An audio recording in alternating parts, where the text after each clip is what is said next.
مسلمانوں کی اکثریت نماز سے غافل ہے۔ اسلام کا دعویٰ ہے، دین کا دعویٰ ہے۔ آج ایک صاحب سے ہماری عصر کے بعد ملاقات ہوئی، ان کی اس گفتگو کو آپ سنیں تو لگے گا جیسے پورے مسلمانوں کا سب سے بڑا غم اسی کے دل میں ہے۔ انہوں نے کہا جی آج اللہ کی حکومت قائم نہیں ہے، خلافت کا نظام ہونا چاہیے، اللہ کی حکومت غالب ہونی چاہیے، فلاں ہونا چاہیے، وہ بادشاہی نظام ایسا ہے، اس ملک کا نظام ایسا ہے، اس ملک کا نظام ایسا۔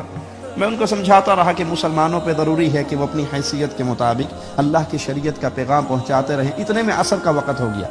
میں نے کہا آئیے اٹھے نماز پڑھتے ہیں۔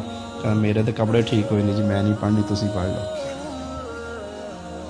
اس کی گفتگو سنیں تو شاید پوری خلافت اسلامیہ کا غم اسی کے دل میں سمایا ہوا ہے، اور نماز کا وقت ہوا تو کہا جی وہ انشاءاللہ پھر صحیح، اسی نماز پھر پڑھا گے۔ پیارے نبی صلی اللہ علیہ وسلم نے سچ فرمایا کہ پھر آخری کڑی جب دین کی ٹوٹے گی وہ نماز کی کڑی ہوگی۔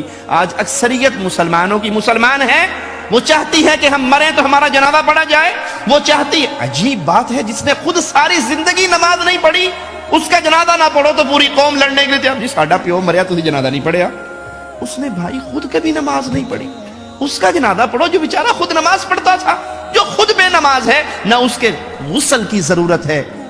میں دلائل کی بنیاد پہ کہہ رہا ہوں، جذبات کی بنیاد پہ نہیں۔ جو مستقل نماز کا تارک ہے، نہ اس کے لاشے کو غسل دینا چاہیے، نہ اس کی لاش کو کفن دینا چاہیے، نہ اس کی لاش کا جنازہ پڑھنا چاہیے۔ جیسے کہ مردار کو زمین میں پھینک کے مٹی ڈال دیتے ہو، بے نماز کا حق شریعت محمدیہ میں یہ ہے، اس کو اس طرح مٹی کے حوالے کر دو جس نے خود کبھی رب کے سامنے سر نہیں جھکایا۔ اب مرنے کے بعد آپ کہہ رہے ہو اللہم اغفر لہ وارحمہ، اس کو کیا حق ہے کہ اس کا جنازہ ادا کیا جائے؟ پیارے نبی نے فرمایا آخری کڑی جو ٹوٹے گی وہ نماز کی کڑی ہوگی۔